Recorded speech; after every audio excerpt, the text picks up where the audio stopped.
classroom management is the most important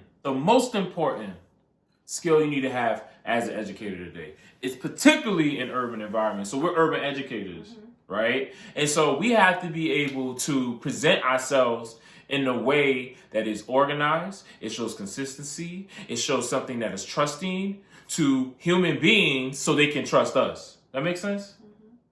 That was that confusing? I don't think so. Like, we have to be able to present to people that we got it under control. We got it managed. You feel me? Right. You know what I'm saying? Yeah. And so Harry Wong, he says, a well-managed classroom. Beginning of the school year, he says, establishing a well-managed classroom early in the school year can help a teacher avoid being a part of the 40% each year of teachers who leave this profession. Classroom management. That's the killer. You know, I think that's one of the reasons why I mean, not that I was ever thinking about being a teacher, but the times that I have been in the classroom, where I've had to, well, you know, like I've had, like I had an internship where I had a class of like at least 15 little kids. They were under the age of like. You was in DR, right? Or was this in Hampton? No. This was in Hampton, Virginia. Hampton, Virginia, yeah. And they were, you know, they were good kids, but I just didn't know how to manage the class. It was hard for me, like, to set a routine. All I knew is that, okay, so I had to teach them English, and because they were learning the English language. So all I knew is that, okay, so we're gonna sing the song every morning after I would, you know, walk them into class. But it was just like, I didn't know. After that, I was like, okay, then we're gonna do this, and like I didn't have a routine. I didn't have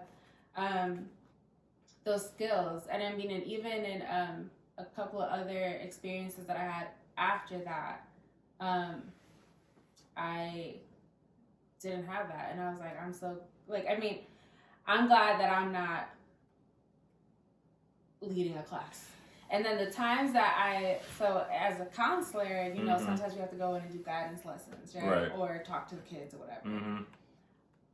It's worked because the kids know me. So when I go in and I'm like, now I'm like a guest in the class. So like the kids, yeah, they know, okay, yeah, this is a counselor, but the teacher has also set that expectation. So I know right off the bat, if when I come into a classroom, expectations or lack of expectations depending on, you know, the teacher. So it's always really, you know, and then they're not going to act up because I'm there. You know what I mean? But there are some classes where they have, and it shows a lot, you know, it speaks a lot to classroom management or the lack thereof. Would you say that it's intimidating? So when you was back in that classroom and you had like those kids, would you say like that position that you had as an educator and you having the opportunity to manage a class, was that intimidating? And why, if it was? I wouldn't say that it was intimidating. Okay. I think it